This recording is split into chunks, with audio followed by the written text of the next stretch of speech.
Ayun yung kulay niya mga kalapatid. So kulay bato-bato kulay niya, no? 'Di ba? May pagka pula pala doon sa paligid ng gilid niya, ayan, oh, 'di ba? Kulay bato-bato siya. Oh, 'di ba? Mukhang bato-bato talaga itsura, oh. Siya si Idol Madla, nakakahanga, may mga hawak, gandang linyada.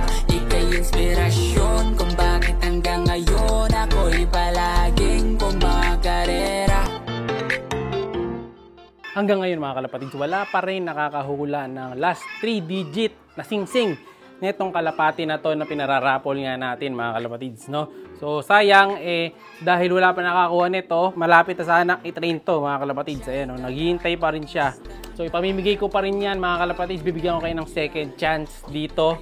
Ayan, hindi pa natin in-upload to sa FB, puro lang dito sa YouTube yung parapol natin na to mga kalapatids. Pero pagka hanggang siguro 2 to 3 days wala pa rin nakahula, ipopost na natin sa Facebook to para may chance din sila makasali doon mga kalapatid. So eto, pag nahulaan nyo yung last 3 digit ng singsing nyan, sa inyo na tong kalapati na to mga kalapatid. Napakadali lang sumali, biruin mo, huliin mo lang yung last 3 digit, comment mo lang dito last 3 digit nung ring number mga kalapatid, at sa'yo na tong itim na kalapati na to. Ayan, so ang line nito is yung Yuliman cross to sa Alphonse Vandenbroek. Ayan, namigay nga tayo ng isang kalapate bilang pasasalamat dahil 200k na rin tayo sa Facebook, saka halos 500k na tayo dito sa YouTube. Ayan, thank you mga kalapatids. Kaya ito, wala nyo na yung singsing nito para madali nyo na, hinihintay na kayo nito mga kalapatids. PHA yung una niyang letra sa ring, pero yung last 3 digit walang makahula hanggang sa ngayon.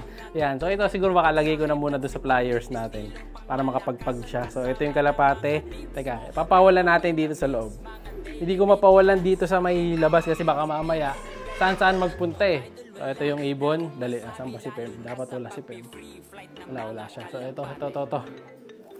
Ayan yung ibon mga kalapatid. So ayan, nakakalipad na, oh. Diba? So ready to, ano na talaga to. Ready to fly na. Kayo na lang hinihintay. Hinihintay na lang nito yung bagong magiging amo niya. Yung bagong mag-aalaga sa kanya, bagong magte-train. So kanino kaya mapupunta ang napakagandang kalapati na to? Ayan, oh. Pure black yan mga kalapatids. Parang may pagka-black checkered.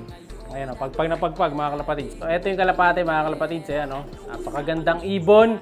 So kung gusto nyo makuha to, alam nyo na. Comment nyo lang yung last 3 digit. So ayan yung ibon. Possible ano to, sa tingin ko barako siya. Ayan, oh. Ready to fly na. Ayan, ha. Lilipad na. Huwag ka mo na lilipad, boy. Excited na siyang lumipad. Kaya ano pang hinihintay nyo? Comment nyo na. Last 3 digit lang. Sa inyo na tong kalapati na to, mga kalapatid. Oh, diba? Ayos na ayos yan. Young bird na young bird. Yung makakahula, kanya na. Papaship na natin kagad yan. Pero sagot nyo shipping fee, syempre. Saka walang training box na kasama to, yung kalapati lang. Kasi solid na yung ibon, napakagandang ibon na yan. Ayan, oh. Ayan, binalik na natin. Pero kung sakaling nakita nyo man dito sa video na to, yung last 3 digit niya, malinaw ang mata nyo. Sa inyo na to, mga kalapati, libreng kalapati agad yan. Ganun lang. Kailangan nyo lang manood talaga na mabuti. Antayin nyo na sumilip yung ring number para makuha nyo yung napakagandang young bird. Hiningal siya, oh. Ayan, napagod. Kakalipad-lipad. Bukod dyan, ito, nilipat ko na rin iba nating young bird dito. Ito. Wala na yung ibang ibon dito. Si Kalawang, wala na dyan. Tinanggal ko na eh. Nilagay ko na rito sa loob. Ayan. Nandito na si Kalawang. Dahil si Kalawang ay malaki na. So kasama niya dito yung 4 na bagong young bird. Ayan. Na magsisilbing kapatid niya dito. Ayan. Daming mga young bird, mga kalapatid. So, puro YB. May Kalawang pa sa likod. Ito medyo semi-off color. Yung 4 na yan, dalawa dyan magkakapatid. Pera lang doon sa isang Kalawang na nasa likod. Ayun. Extra lang si Kalawang dyan eh. Ayan. Sinabay lang natin yan dahil yan ang kasabay niya para hindi siya mabugbog. Kasi kung dito ko ilalagay yan, magugulpi yan eh. Medyo may siga kasing isa dito eh. Ang siga dito, ito. Yung blue check, kapatid ng itim, siga eh. Ginugulpi niya yung mga kasama niya. Tapos kaso may bulutong kasi itong isa. Ay medyo hindi makapalag yung grisel. Si puti, ito rin. Bali, ito, panlipat na yung mga to sa Sunday. Lipat na sila doon sa kabilang section. Sunday, lipat na yan. Pati itong dalawa na to. Ayan. Meron tayo dito. Itong dalawa na to, maganda kulay mga kalapatids. Parang may pagkaano sila eh. Kulay, bato-bato. Medyo masungit lang. Ito. Sungit yan, kita nyo. Gagalit to. Ito rin eh, no? Ganda kulay niyan. Kulay bato-bato. Teka, kunin natin para makita nyo, ha? Ayun yung kulay niya mga kalapatids. So, kulay bato-bato kulay niyan, no? Diba? May pagka pula pala doon sa paligid ng gilid niya. Ayan, no? Diba? Kulay bato-bato siya. O, diba? Mukhang bato-bato talaga itsura, oh. Cute. Young bird to. So ito ay Koopman Himili mga kalapatids. Ayan, medyo ano lang, mailap lang. Kakulay na kakulay nito yung kapatid niya. Hindi ma-appreciate yung kulay pagka nandito sa kulungan eh. Ayan, pag pinagtabi natin, magkakulay lang yan. Mas maganda lang na konti to. Mas ma-brown.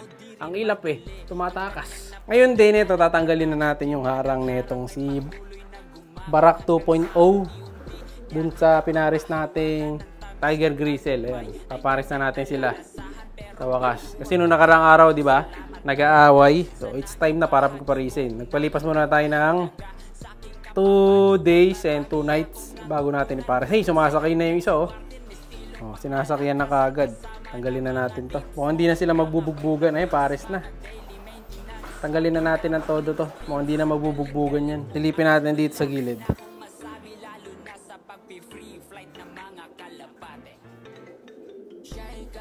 Ayan, mukhang pares na sila mga kalapatid. So, ayan, oh, sweet na eh. Unlike nung nakaraan na parang nagugulpihan, hindi na. Pag ito, nagkikiss na, talagang pares na. Habol-habol pa ng konti. Baka naiilang lang sa akin eh. Dahil nagbibideo tayo. Eh, parisa mo na. Ayan, pag umupo na to, okay na to. Baka na-stress nga sa akin. Lalayuan yata natin. Hindi, ayan, pares na. Pag gumaganyan-ganyan na yung lalaki, medyo palagi na siya. Ayan, nagpa-score na mga kalapatid. So, uy! 1 point. Woo! Point, kita nyo yung alikabok mga kalapatid na pumunta sa damit ko. Pabihira. Kaya lagi kayo magpe-face mask mga kalapatid. Pag meron kayo mga kalapati, lalo pagka ganyan na may mga inakay sa taas, katulad ng dalawa na yon, mapupuno kayo ng ganito sa kulungan nyo. So mag-iingat kayo, kayo sa lungs niyan, no? Sabi nila, kaya dapat nagmamask. Ayan, no? Nataon pa di ako nakamask. Bira. Pag malala tuloy tayo, ang dami mga kalapatid. So kaya nag-alcohol din tayo pagkatapos natin. Lalo sa mga bata dyan, ingat-ingat kayo, no? Diba? Naligo tayo ng alikabok. Pero okay lang yan. Ayan, maghugas na lang tayo sa pag mabuti mamaya, ano, dami sa short ko. Ayan. So, kailangan maglinis mabuti. Or pagkatapos nyo magaling sa kalapate, maligo na rin kayo pati para safe kayong lahat. Tapos kukuha ako ng isang ano dito, hen. Kukunin natin yung ano, champion sing na hen. Ayan, dahil pares na. Okay, so alright na yan mga kalapatid. Ngayon, ito, comment na lang kayo kung gusto nyo makuha tong ibon na to. Kasi doon sa dalawang video natin na ginawa sa kanya, wala nakakahula ng ring number niya. Baka naman ngayon sa video natin na to may makahula na. Comment nyo na lang dito sa latest video natin kung ano yung ring number niya para mapasin nyo na itong napakagandang young bird. Siya'y kalapatistang napakagaling na kinakilala.